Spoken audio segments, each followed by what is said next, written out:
Good morning to you all. Whether I am audible? Yes, sir. So once again, good morning to you all, ladies and gentlemen. At the outset, I am extremely thankful to the agricultureinformation.com who has given me this opportunity to interact with you all regarding latest trend in cashew research in India. As we are aware that cashew is such a wonderful crop which is grown on poorest of the poor land, but eaten by richest of the rich people in the country. This crop, though it is an exotic crop, but now it is naturalized so much in our country that it looks that this is an Indian crop. Cashew grown all along the coastal belt of the country. And initially it was introduced in our country in and around at the end of the 16th century or the beginning of the 17th century as a forest crop for the soil conservation point of view, particularly in the coastal belt of the country. Therefore, the plantation was made not in a systematic manner, but wherever there was a problem of water erosion, this crop was planted. Thereafter, it was realized that this is a wonderful crop for the purpose like other nuts, and now it is a commercial crop of the not only the India but more than 60 countries in the world. This crop, as I told you, that this is unlike other nut crops. This is a nutritionally very rich fruit, and it has very information among the people that eating cashew increases the cholesterol content. But it is a kind of myth. It has unsaturated fatty acid. Therefore, its attributes are similar to other nut foods like walnut, almond, macadamia. Many nuts are there. So it is a kind of myth, but really it is a wonderful in sense that it is very good for the boosting the heart health. And similarly, it promotes vision. It manages also the weight loss, being a omega fatty acid rich. It manages your weight. Also prevent the cancer because it is good for having the flavonoids, good in the antioxidants, and same way it is very good for your healthy skin. So it is a very good fruit crop, but earlier it was introduced as a forest crop. Now it is being classified as one of the dry food among the horticultural crops, and it is very common in the tropical part of the country in India and all warmer part of the world. Basically, it is a crop of the South and Central American region, in the warmer region, but now it has spread in more than 65 countries and is being grown as an important crop. For this crop, India is the, I can say, is leader and promoting this crop by involving different government and non-government organizations. And more than 30 years back, an institute was established in the Karnataka by the Indian Council of Agricultural Research Directorate of Cashew Research, that is located in the Dakshin Kannada district in the Karnataka. Similarly, All India Coordinated Project on the cashew also operated in our country by the ICAR, having 14 centers. Besides, Ministry of Agriculture and Farmers Welfare has established a Directorate of Cashew and Cocoa Development, which is in Kerala. So this organization is basically looking the development work in the cashew in our country. The other organizations like National Horticulture Board, Government of India, Cashew Export Promotion Council of India, and state cashew corporations are also involved in the research and development of the cashew in our country. So this crop being realized that it is important crop, export-oriented crop, and important nut food crop, government has taken a lot of initiative to promote this crop. As far as its status in our country is concerned, Cashew is grown in our country more than 7.7 million hectare land. Production is more than 0.8 million tons. The productivity per hectare is about 762 kg per hectare. This is the scenario of the cashew in our country. It is a very important crop for earning of the foreign exchange. And every year more than 500 crores million worth of the US dollar we are earning by exporting the cashew kernel and cashew nut cell liquid. So this is very important crop for the export point of view also. And more than 65 countries, more or less, we are exporting. And this is also very important as a nutritionally it is very rich. Therefore, it has a value in the nutritional security. But the very good point of this crop is this is required very less input for its cultivation. In our country, processing capacity is more than 20 lakhs ton. What I am trying to suggest here is that what is being produced in our country in form of the raw cashew nut is not sufficient. Rather, we are importing some raw nut for the processing. It means the processing capacity of India is more than what we are producing. If we see the top 10 countries where cashew is being grown, Cote d'Ivoire is the first country who is the topmost country and contributing more than 20% of the total raw nut production. India comes second. Sometimes in some literature it is written that India is the number one country, but it is up and down is going on. But almost three countries, that is Cote d'Ivoire, India, and Burundi, they are contributing more than 15% of the total cashew nut production. So I have listed different countries: Ivory, Cote d'Ivoire, India, Burundi, Vietnam, Philippines, Tanzania, Benin, Mali, Guinea-Bissau, and Brazil are the country where cashew is mainly grown, and these are the top 10 countries of the growing cashew nut. But if we see the what I told the earlier slide, that was the raw cashew nut production. But if we see the cashew nut kernel, the contribution of Vietnam is 44%, 44.9%. It means Vietnam is the first country who is contributing maximum nut. But it does not mean that the cashew production is more there. Rather, whatever Vietnam is producing, including whatever they are importing in form of raw nut, total they are processing, and then cashew kernel they are contributing, that is 44.9%. India comes second, contributing about 13.2% of the total nut production, cashew kernel production. Cote d'Ivoire comes on third, then Philippines, then Benin. So this is a kind of scenario that not necessarily that the country who is producing highest, they are processing for the kernel also highest. So this way scenario is going on. If we see the productivity concern, which is important consideration in the cultivation of the cashew, Cote d'Ivoire productivity is very high. That is 15 to 20 tons per hectare productivity is there.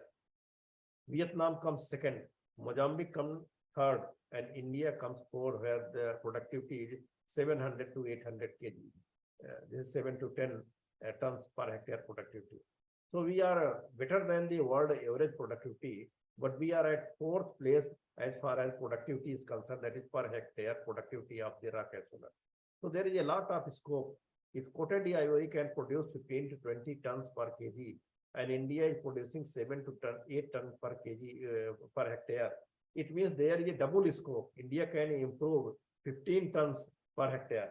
So this kind of scenario is there. If we confine to the India only and we see the statewide production, Maharashtra is producing 1,378 kg per hectare nut. West Bengal comes on second, that is 1,140 kg. Then other like Gujarat, 900 kg.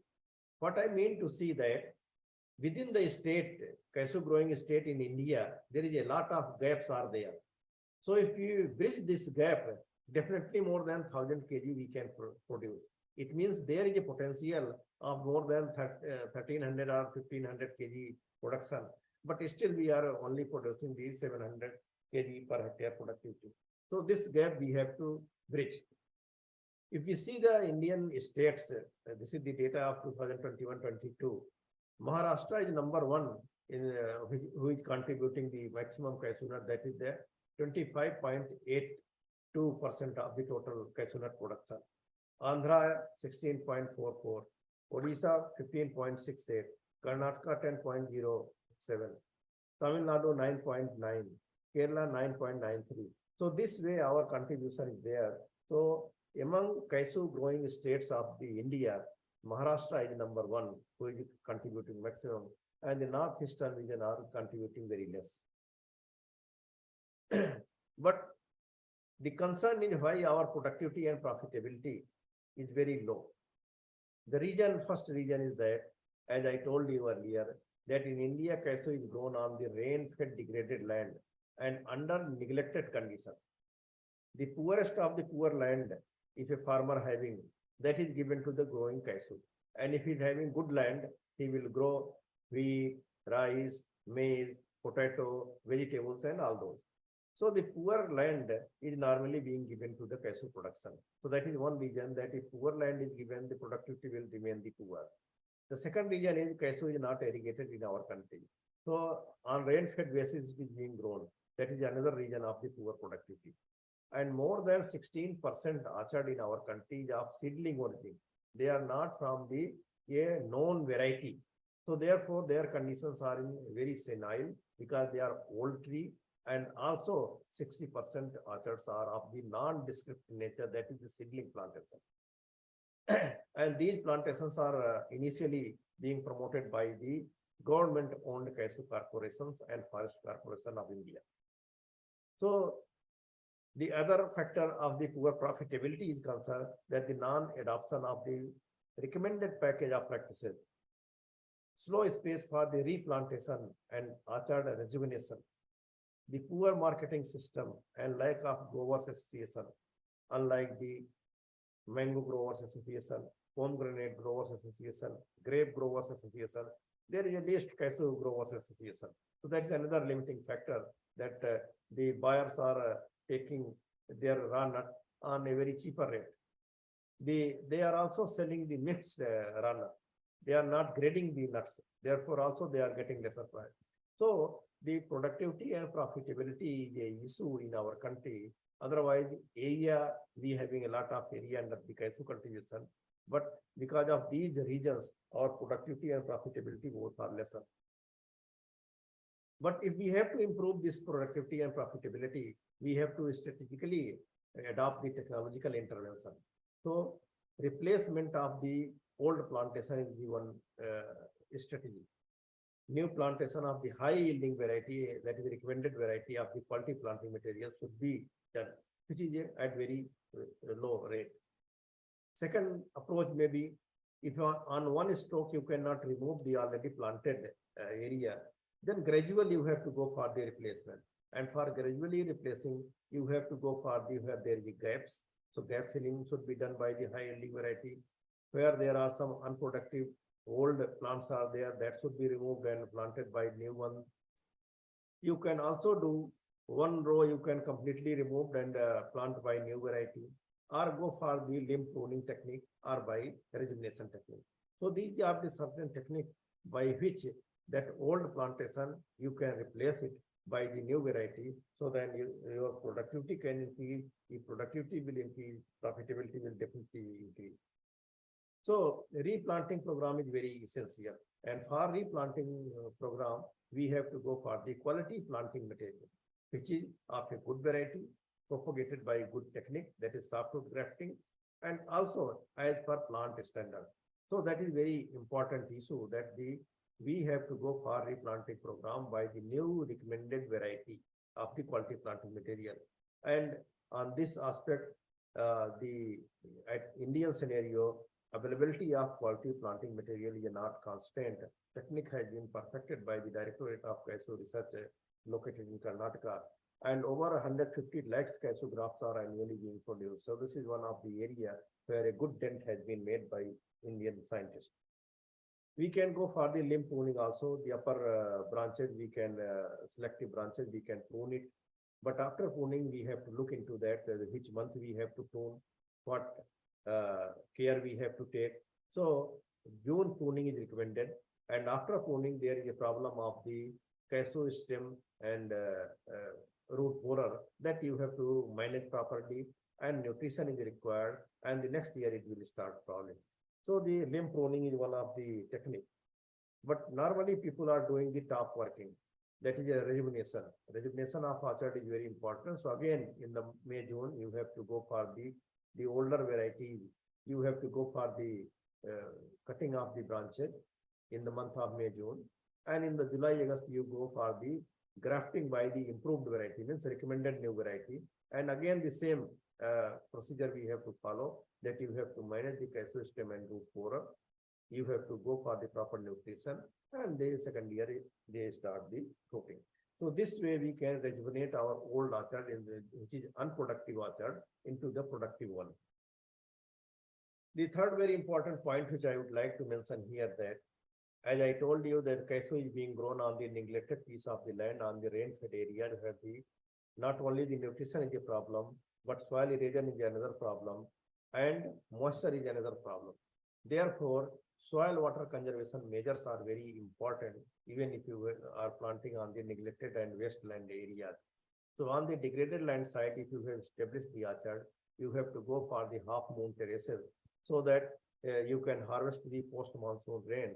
And that is a suggested method is modified crescent bund at a 2-meter radius, having crescent shape, and 6-meter length, 1-meter width, and 0.5 meter height on the upstream of the plant, so that maximum moisture can be harvested. So if this way we can go, the product profitability can be improved. So we did this work in the Karnataka, some of the wasteland on the slopy land, and we got the good result. So soil adoption of appropriate soil water conservation, that is making the modified crescent bund, filling of the trenches with some biomass, you can improve the productivity by proper moisture conservation practices. Plant canopy architecture management, one of the area where very less work has been done, and this farmers are also not much knowing. So a lot of capacity building program is required. So normally they are planting the cashew nut and they are forgetting. But unlike other food crops, it is required initial training from the ground level 1 to 1.5 meter height. You have not to allow the branches. Then in different areas you have to allow the branches. So all 4 sides you have to allow the branches, and central branch you have to again modify as a center modified litter system. And the dead dry branches, every year pruning is required. So this pruning practice earlier it was not being done, but this is very important. But wherever we are doing the thicker branches, we are pruning, the problem of cashew nut stem, shoot and root borer is major problem that you have to manage. Now coming to the variety, in our country, more than 50, rather 60 varieties has already been released from India alone. And if you look at the world scenario, about 80 varieties are being cultivated in different parts of the country. So we have to look into that. Even if we concentrate in India, more than 35 varieties are developed by the selection, more than 22 varieties developed by the hybridization. And most popular varieties are the Bengurla 4, Ullal 3, Priyanka, Bhaskara, Bengurla 7, Bengurla 3, Matkatra, and VPP 8. These are the popular varieties in different parts of the country. But there are certain varieties which having very specific characters, like Bhaskara, Indira Kaju, Priyanka, Bengurla 8. If we talk about the Bhaskara, this is such a variety. If there is attack of the tea mosquito bug, then second flush is coming and this variety is giving. So even if there is a problem of the tea mosquito bug, this variety, some fruits you are getting. So this is a good variety which is having escaping mechanism. In the second flushing, you can get some fruits. Indira Kaju, where there is a little lower temperature is there. Cashew is being sensitive crop to the low temperature. This Indira Kaju can be grown. Priyanka, very good fruit side. Bengurla 8, where fruits and nuts both are, means nut and apple, both are big size. So this way, there are certain specific varieties are there. Recently, the Directorate of Cashew Research Karnataka, they have developed some varieties which are of jumbo nut category, means more than 10 gram nut. That is hybrid 126, hybrid 125, hybrid 130, Netra Jambon. These are the 4 varieties which the Directorate of Cashew has released recently. And this have a very good potential. Rather, I recommend to the farming community that these jumbo nut hybrids should be grown. It automatically improves the productivity and profitability. The second point, as I told you, canopy management. In the canopy management, all varieties are not very good responsive for the canopy management. So sometimes farmers are doing the closure plantation, but they are not knowing which variety is good for the high density planting. So any variety, vigorous variety they are planting, and ultimately they are not getting the good result. So that they have to also look into. So the as far as variety is concerned, NRCC selection 2, K22-1, VRI 3 with the and VRI 4, Ullal 3, and our new jumbo nut hybrid, that is hybrid 126, 125, 130, and Netra Jumbo 1. These are the varieties very suitable for the high density planting that we have to also understand. The institute has also worked by categorizing the variety, that which variety they are performing better. So it's all India coordinated research on the cashew nut, that state-wise they have recommended the variety, that which variety is suitable for which state. For example, Karnataka, what are the variety like NRCC selection 1, selection 2, Bhaskara, Ullal 1, 3, 4, even 50, Vengurla 4, 7. These are the varieties which are very suitable for the Karnataka region. But in Karnataka, Maidan part region is Chintamani 1, Chintamani 2, and Dhana is also suitable variety. Similarly, for Kerala state, different variety has been recommended by the Thrissur in the while working in the Kerala Agriculture University. Maharashtra, Vengurla series are very good working. Goa, both Goa and Vengurla series are working. West Bengal some variety. Odisha, Tamil Nadu, Andhra Pradesh. So these are the varieties which are state-wise based on the experimental trial being carried out in the All India Coordinated Research Project. These variety has been recommended for the different states. So as I told, the 3 hybrids, that is hybrid 26, that is they are also producing jumbo nut, means 11 gram nut size they are producing. Hybrid 130 also 11 gram nut producing. Netra Jumbo 1 is producing 12 gram nut. So these are the big size nut. Normally 6 to 8 gram nuts are there, very common, but 11 and 12 gram nuts are rarely. So these are the variety which we are recommending for the farmers, that these new hybrid must be adopted for the higher productivity in case of the cashew nut production. And if the productivity will be higher and nut size will be bigger, because the price of the cashew nut is based on the size of the nut. So if they will come in the jumbo nut category, definitely the cost of the per kg will be very high. Some cashew nut variety, normally farmers are very fond of to see the based on their apple color, cashew apple. The nut color is normally brown color in all the cases, but the one normally pink type of the fruit, that is cashew apple. Other one is the apple type, this yellow apple type. The third one is where nut and apple both are purple in color, and fourth one is the yellowish pink in color. It's an apple, and the sixth variety, Netra Uve. This variety I had developed at cashew while working at the Directorate of Cashew Research in Karnataka. This is the first dual purpose variety in India, not in India, but in the world. This is first dual purpose variety has been released, where the productivity of nut is also good, productivity of apple is also good. In most of the cases, if nut is big, normally apple is smaller, and or vice versa also. But here in this case, the big nut and big apple, and that apple is also very juicy. So because of that reason, this is a dual purpose variety where nut can be also utilized and apple can also be utilized.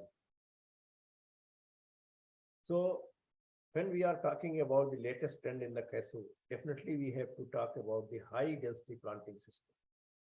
And the institutions had developed the technology for the high density planting. Most of the earlier plantations were 7 to 8 meter distance. And this is a normal method of the planting. But when we go for the high density planting, In the high density planting, instead of 8 into 8 meter, we are planting 4 into 4 meter or 5 into 4 meter or 5 into 5 meter, accommodating 625 plant, 500 plant or 400 plants per hectare. So if we compare with the earlier system, 4 or 5 times more number of plants we are accommodating. If the more number of plants will be there, more productivity will be there. So this is the concept of high density orcharding. But in the high density orcharding, not only the accommodating more number of plants, but its management practices altogether different. As I told you earlier also, that in the high density planting, all varieties are not performing well. So selection of the variety is very important. Selection of root stock and then sign is very important. Its management is very important. Its canopy architecture management is very important. Its nutrition is very important. So all those means you have to look into. And then after some year, about 11, 12 years, then again you have to go for the either deep pruning or you have to remove some of the lines, that is called the thinning. So thinning is also required because the branches became intermingled after 11, 12 years. So high density looks very simple, but it requires some of the skill before adopting the high density planting. So high density planting is very profitable, but it is still oriented venture. So farmer first should be trained and then they should be advised to adopt the high density orcharding. After high density orcharding, we thought that unlike other food crops, why not we go for the ultra high density orcharding? Earlier, as I told you, 150 plants or 160 plants we were accommodating in the normal planting. 400 to 500 plants we are accommodating in the high density orcharding.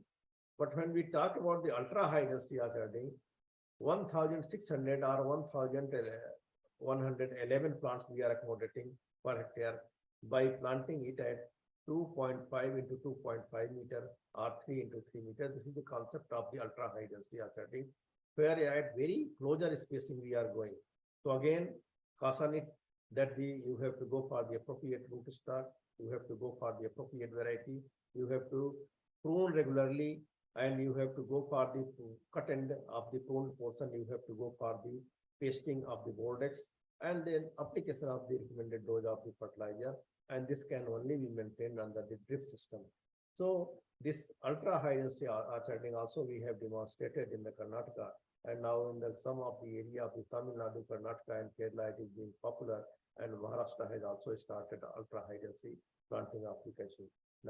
So this is one of the technique by which productivity can be increased 3-4 times more. As I told, now the country productivity is about 762 kg per hectare, but you can achieve 3,000 kg per hectare. Now you can imagine how much times it has increased the productivity. So if this productivity we can increase, definitely we will be self-sufficient in the cashew nut production. Nutrient management is another area. As I told you that the cashew is being normally planted on the degraded lands where productivity is very poor because of the poor fertility status of the soil. So we have worked it out that for the different states, what should be the NPK requirement for the cashew plantation. So for the Kerala state, Karnataka state, Andhra state, Maharashtra, Odisha, West Bengal, in major cashew growing areas, we have worked it out that on per how much from 5th year onward, how much NPK is required for the individual plant every year. And its method of application is also we have recommended. And also we suggested that this recommended dose should be for the 5th year onward.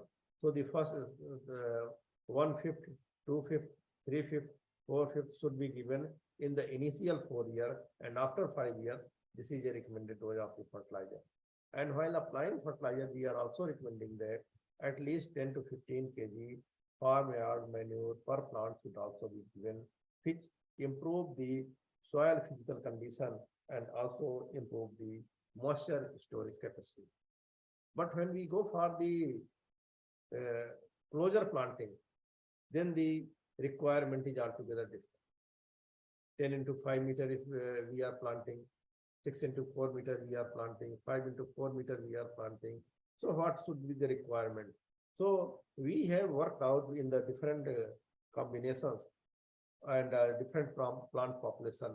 But we found it, the 500 plant population, if we give 150 gram of the nitrogen, 150 gram of the phosphorus, and 50 gram of the potash, this is giving highest yield.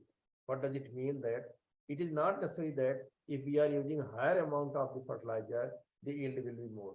So lower amount of fertilizer and higher number of the plant, this combination is giving a good response. So this is the concern, that if you see here, even the 500 plant is here same, 500 plant is here same, but if we increase the dose from 150 gram of the nitrogen, if we increase 300 gram of the nitrogen, the yield is not increasing. So it has a certain limit to increase the yield.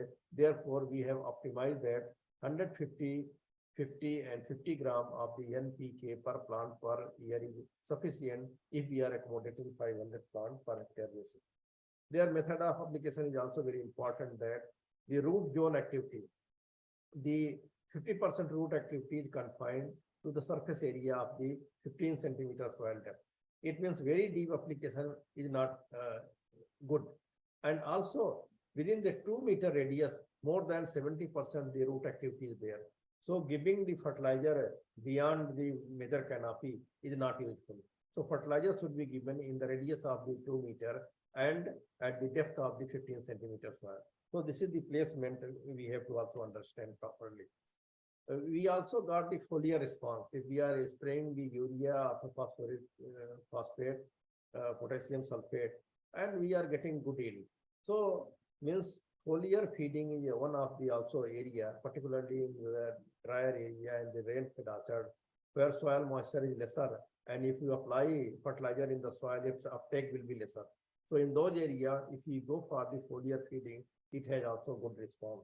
And when we are doing the foliar feeding, plant health is improved. And when plant health is improved, the problem of the mosquito will sometimes reduced. So this we have to also understand. The second important point in the nutrition, I would like to mention that cashew is such a crop, wonderful crop, which is very much prone to the organic cultivation.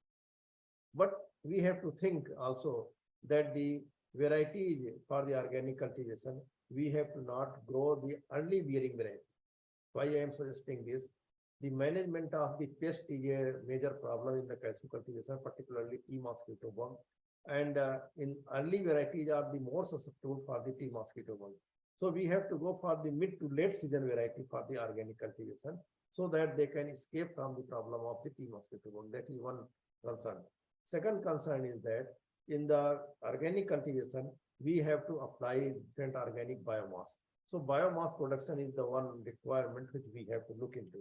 And we find that there are certain crops like Glycidia and Cisbania who are contributing good biomass. And if we work out, about 1/3 of the total requirement of the fertilizer can be supplemented by these crops. So these crops you grow along the boundary, you can grow in between, and the cut it biomass and decompose it, you can apply in the basin, and 1/3 requirement you can reduce. So this is one of the important issue, that cashew can be also grown organically.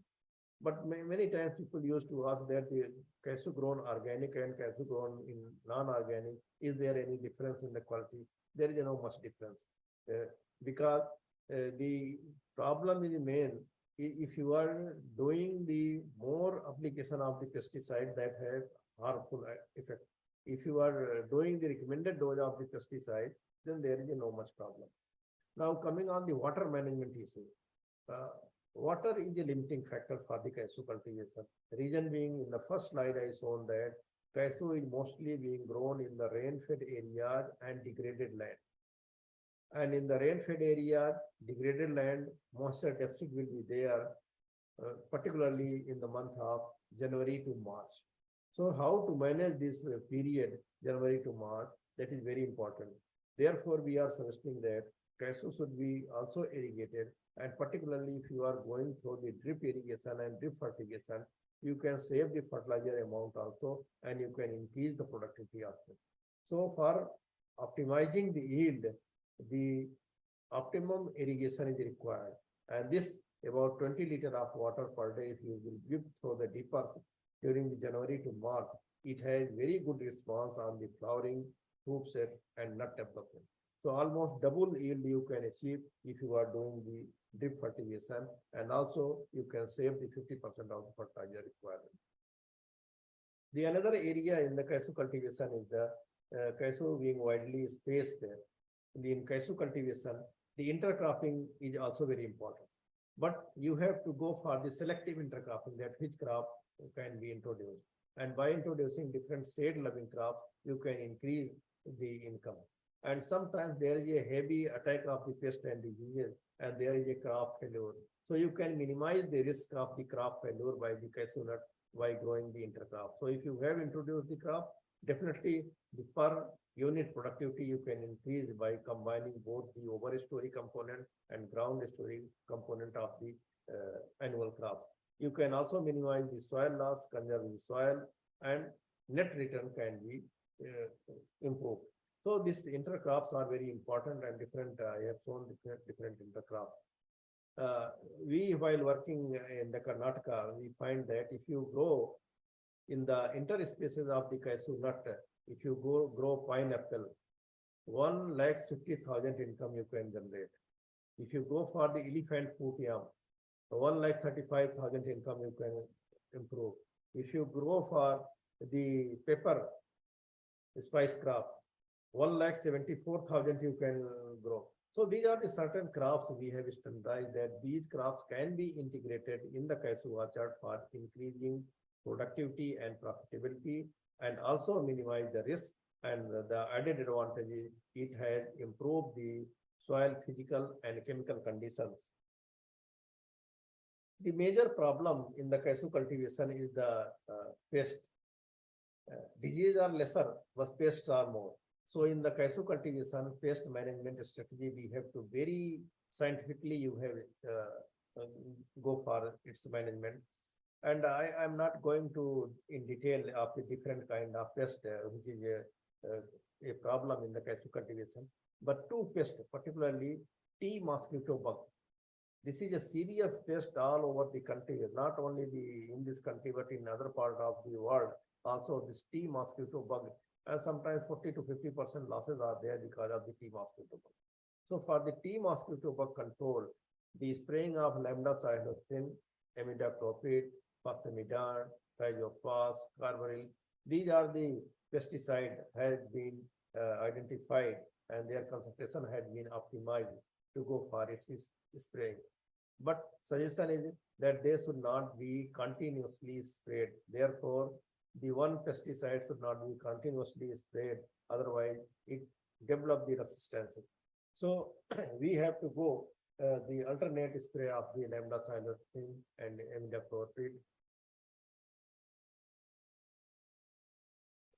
Minimum 3 spraying is recommended, and that is first spraying should be when new pluses are coming, when flowering start, and when the fruit setting stage is there.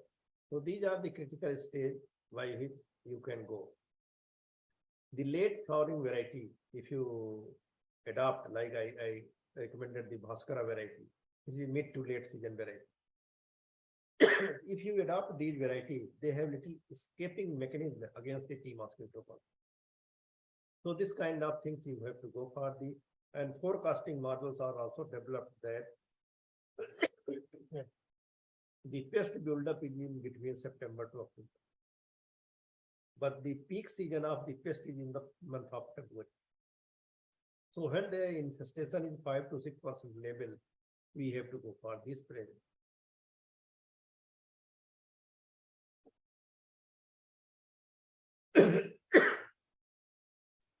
Certain biological methods have also been evolved, but not yet very commercialized. But a ready-made one of the approach that they eat the tea mosquito bug. So such kind of in nature, different kind of insect pests and are there, they can be utilized. But still this technology has not been so commercialized. Pheromone technology is another area. A lot of work has been done, but the pheromone is very common in many of the food crops. But in case of the cashew, it requires a little more attention so that on farmers level, it can be recommended. The another very devastating pest is the cashew stem and root borer. The tea mosquito bug, if it is damaging, you can lose the one crop. But if cashew stem and root borer is damaging, the complete plant cannot be saved. So this is a very important pest of the cashew.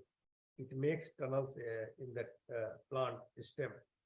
And when frost is coming, frost extruded, only then you can identify that this plant is affected by the CSRB. So for this, very regular monitoring is required. And when you find out that in some plant frost is coming out, then you have to go for the very carefully removing the grubs of the cashew stem and root borer. And thereafter, sweeping of the infected portion by drenching of the root zone and even on the stem also by 0.2% chlorophyll. So this is so far strategy. So, but if you regularly watch your orchard and immediately if you will take the action, then it can be managed. If it is affected much, then it is very difficult to control this pest. This is a very hardy pest. So cashew stem and root borer is such a devastating pest that you have to look into. Otherwise, you are losing your orchard. So there are different diseases in the cashew. At nursery stage, at inflorescence stage, there are leaf diseases, there are nut diseases, there are complete other portions of diseases. So this different kind of diseases are there, but their intensity and extent is lesser. They are not so very harmful. Weed management is another area in the cashew cultivation. Normally, if you go in the neglected orchard of the cashew, a large number of weeds are growing, and sometimes weed height is more than your cashew plant. Sometimes weeds are climbing on the cashew tree, and ultimately they are taking the nutrition from the soil. They are competing with the cashew tree, and your productivity is going down. So weed management, either manually or chemically, is very, very important, which normally farmers are not doing. And I have given a list of different kind of the weeds and how it can be managed, either by applying the different kind of the weedicides. And I have given its doses also that it should be sprayed, and also go for the planting, go for the cutting. And this weed can be utilized as biomass also. You harvest the weeds by cutting it, you decompose it and recycle it again in the cashew tree. So this way it can be utilized also, but normally farmers are not doing, and because of that reason productivity is less. Post-harvest management. Post-harvest management is, I would like to mention here that cashew is only the crop in our country where post-harvest management developed better than the cashew cultivation. Rather, I can say the India is the first country who has commercialized the cashew processing first. Now there are many countries who have come forward. So it is its nuts being processed one by one, and a large number of it is reported there that more than 5 lakhs ladies are involved in the processing of the cashew. But now a lot of automation has come. Starting from the harvesting to grading, to drying, to roasting, to conditioning, to removing the nut, to packing, grading, all those, there are a lot of activities there in the cashew processing. And this processing is very important, that if cashew is broken, its cost is lesser. If it is a whole nut, cost is more. So cashew is being sold as a whole also, nut also, broken also, baby nut also. So different stages are there. So carefully it is required. Even its conditioning and drying is very important. If more moisture is there, its value will be lesser. Its color will be faded to yellowish color. So less than 8% moisture should be there. So a lot of activity is there in the cashew processing, and a lot of organizations are involved. But now private players has come into, and a lot of automation has come up so that the processing is now being improved. From the cashew, large number of products can also be prepared. This is very important. Not only Sir, sorry to interrupt, sir. We have finished 45 minutes. If you can quickly finish, I will take a few questions from participants, sir. okay. I will just few slides. I will. Okay, no problem. So post-harvest management is another area. Cashew is not only eaten as a kernel, but a lot of products. Kaju barfi is known, but kaju curry, kaju healthy snack, a lot of 45 products are there, which you all are knowing. Only adoption is required. But here, what I would like to mention is that not only the cashew kernel, but cashew apple utilization is more important. Why I am saying this? The production of cashew apple is 6 to 8 times more than the cashew kernel production. So the 6 to 8 times the produce which we are getting, it is normally wasted. And only Goa is the only state where the cashew penny is being produced. In rest of the other state, penny production is not allowed by the government. So this kind of restriction is there. But not only the penny, there are a lot of products like cashew candy, cashew apple jam, blended RTS, cider. This can be produced where there is no need for any licensing or permission. And technology has already been developed. And if you go for, because it's a raw, the raw material cost, that is cashew apple cost is very cheap. It is 2 rupees per kg.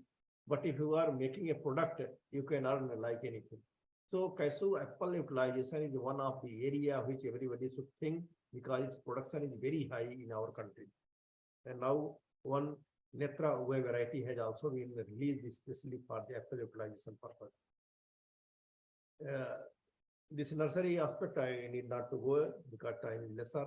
But one point I would like to mention here, some of the policy issues, that the enforcement of the import duty, crop insurance policy, licensing of the FENI, and organic certification is some of the area where government and farmers and industry people have to look into, so that cashew productivity and profitability can be improved.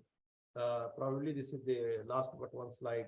I would like to mention that the government of India has taken a lot of initiative in the cashew production and productivity R&D, and Department of Agriculture, Cooperation and Farmers Welfare has already approved the roadmap for the area expansion program in our country. The import policy of the cashew kernel has already been changed. Now the import is free if cashew insurance and freight charges cost is 680 rupees per kg for the broken and 720 for the whole kernel. So their import duty is free. And minimum import price conditions are applicable if the imports are being made by the export-oriented units or the special economic zones. The special economic zones and export unit shall not allow to sell the imported cashew kernel into the domestic territory. And also the revision of the norm of the input and output has also been made. What does it mean? It is very simple that earlier when we were processing the 4 kg of the nut, 4 kg of the raw nut, we were getting 1 kg of the kernel. But now government had told when we are getting 1 kg of the kernel, its quality is lesser, because kernel quality depends upon the size of the kernel. So now they have allowed that the norm should be with the 5 kg of the raw cashew nut, if you are getting 1 kg of the good kernel, then its value will be more. So the norm has been changed. The task force approval of the medium term framework of the scheme and mechanization of the cashew, particularly automation, is government is promoting, and 60 crore budget has been earmarked for this purpose. Also allowing the duty-free import of the cashew nut from least developed countries. Those underdeveloped countries, if you are taking the cashew nut, then it is duty-free. Also extended the support for the Export Promotion Council of India. So this kind of initiative has been taken. And in conclusion, I would like to mention that the productivity and profitability of the cashew can be increased if you adopt the latest trend in the research has been made.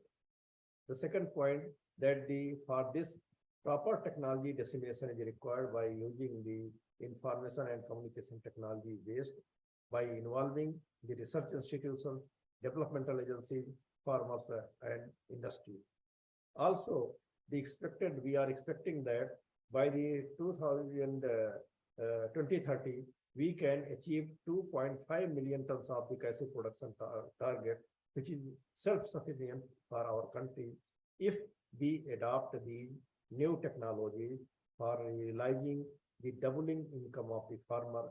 And in my opinion, with new technology, we can adopt our productivity of the 762 kg to 2000 kg, we can increase our profitability, which is now 50,000 per hectare. We can increase up to 1,50,000 to 2 lakhs per hectare. So this way, there is a potential of the research, and if a research-led development is being made, definitely the productivity and profitability of the cashew can be improved. Thank you all. If there is any query, I will try to respond. Thank you very much, sir, for a wonderful presentation. I will take up the questions from the participants now. Sir, in the meantime, can you please stop sharing the screen, sir, so that we can see your full video? Yes, Yes, sir. Yes, sir. Thank you very much, sir. The first question is, are there any innovative practices in cashew farming that addresses climate change challenges in India? yeah. I think this is the best question and first question. Innovation as such for the facing the climate change for the cashew has not been made. But cashew itself is a crop who can face the uncertainty of the climatic aberrations. Because cashew can be grown from the 400 millimeter rainfall to 3000 millimeter rainfall. Cashew can be grown in any kind of degraded land where other crops cannot be grown. So this is already a very hardy crop where there is a lesser problem of the climatic changes. But what is the concern is that when there is a aberrations means if there is a delayed monsoon, if there is an early monsoon, then there is a problem.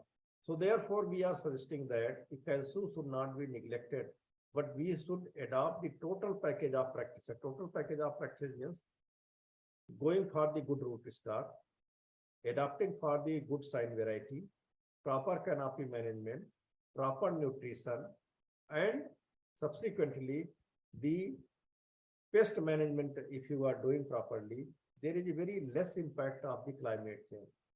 So this is the crop which is very hardy, and as such technology that if you go for the appropriate soil water management practices, definitely you can mitigate the problem of the climate.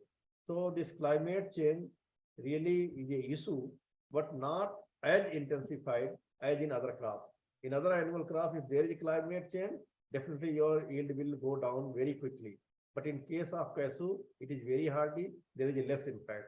But that less impact can also be minimized by adopting the latest management practices of the good root stock, good nutrition, good pest management, good canopy management, and good soil water conservation practices.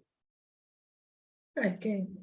What challenges and opportunities are emerging in the Indian cashew industry, and how is research addressing them? Correct. Challenges are there.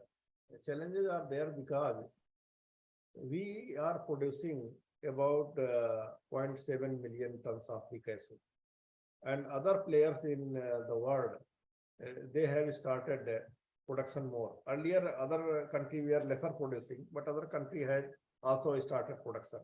Now what happened? There is a competition.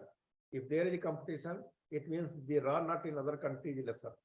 Now what is required in our country, because of this reason, government has changed certain policies that they have imposed certain duty, so that we should not import the cashew from the other country. Rather, we should make our country the self-sufficient. If we have to go for the self-sufficient, we have to go for the newer technology. But now challenges are competition in the cashew production is also increasing, cashew processing is also increasing. The best example is that the Vietnam is a smaller country, but processing is very advanced than India. India is the first country started processing, but from where we have started, very less progress we have made. So the automation in the processing is very, very essential so that efficiency can be improved, drudgery of the women can be improved. So these are the challenges, not only the production, but the processing, particularly the automation is very, very important. The second part is utilization. In case of utilization, normally we go for the utilization of the cashew kernel only. We have to diversify our product, and India can do that. If we involve different nutritionists, food nutrition people, home science people, horticulture people, we can diversify it.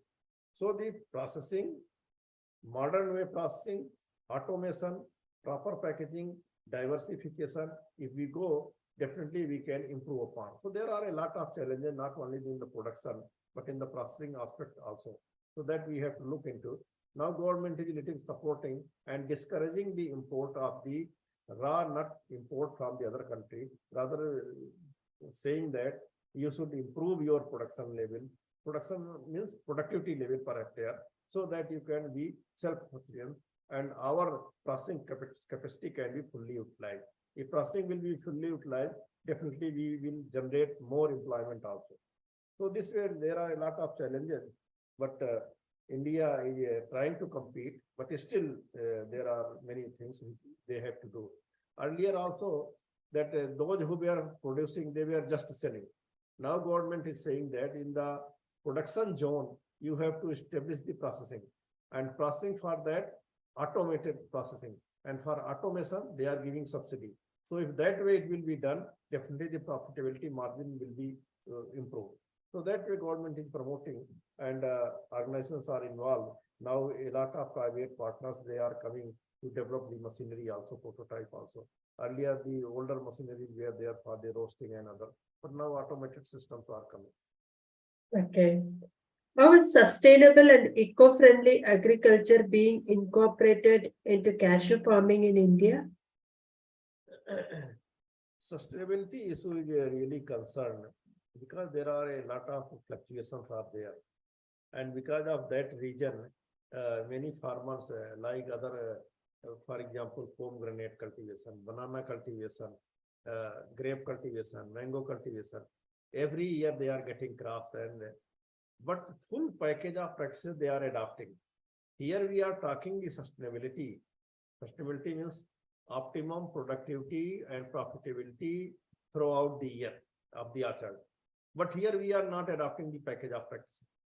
So since the initial stage of the cashew introduction and cultivation in our country, it is a neglected crop. Only it is a good crop. We are harvesting and eating the cashew, but we are not giving the full attention how to promote, how to adapt, how to intensify the modern cultivation practices so that the production sustainability will be there. So it is a matter of only educating the farmers, capacity building programs, and for that different organizations like Cashew Development Corporation, all those they have to come forward, because the research organization has limited capability. They are doing the research, but if they are developing the technology, all dissemination should be done by the State Department. That way, little more strong linkage required between the State Department and the central government and the cashew organizations, so that the sustainability and profitability of the farmers can be maintained in the cashew cultivation.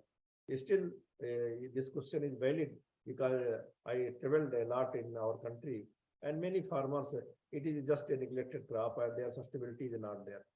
But if they go for the modern cultivation practices, definitely every year crop they can get, profitability and sustainability of the production can be improved. Okay, I'll move on to the next question, sir. Are there any research efforts focused on improving the livelihoods of cashew farmers in India, particularly in terms of income and socio-economic factors? Correct. At government level, Directorate of Cashew Research Karnataka and Cashew Development Corporations, they are jointly different programs they are organizing.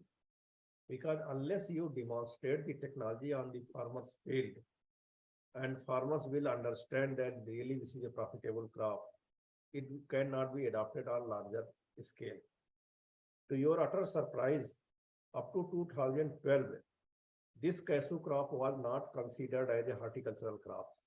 And because of that reason, government was not extending the subsidy like other food crops. After 2012, government has started giving the subsidy for the area expansion of the cashew. Before that, only those organizations who were involved in the cashew research and development, they were giving some of the subsidy for the planting material. Now it is a considered horticultural crop and government is giving subsidy for the expansion of the cashew area. When we are going for the expansion, definitely we are going for the new recommended variety, where productivity is very high. So if productivity will be high, definitely it will increase the income. That is one issue. The second issue is the capacity building program for the total package of practices, the second area. And these organizations are now started a capacity building program by the All India Coordinated Research Project in different states, that the cashew farmers, they should be trained for the modern cultivation practices. And the third very important thing is the cashew nut earlier, like which they were selling, they should not sold it. They should go for the grading of the cashew nut. And the big size of the nut should be sold at higher rate and the smaller should be sold at lesser rate. And then if you average, the profitability will be more. The next point is that earlier, because of the small farm holding, the farmers were not in position to set up their units. Now government is giving that if some group of the farmers, they can come forward, government is giving subsidy to set up the processing unit. So for the primary processing, they are setting the unit and that can be also done. So government is supporting that. So this way, there is a lot of initiative has been taken to improve the livelihood security of those farmers who are involved in the cashew cultivation. But only thing is that the old cashew orchard, where productivity, profitability is lesser, it is not profitable. So farmers are not giving due attention. But in the newer orchard which they are developing, definitely the sustainability can be maintained. Okay, thank you very much, sir. We have now completed the round of questions. On behalf of agricultureinformation.com, we like to thank Professor Pyare Lal Saroj for the talk and for answering the questions. I like to also thank all the participants in the meeting. This meeting will now be closed. Thank you. Thanks a lot. You're most welcome. Once again, I am grateful to the agricultureinformation.com and thanks a lot. Yeah, thank you very much, sir.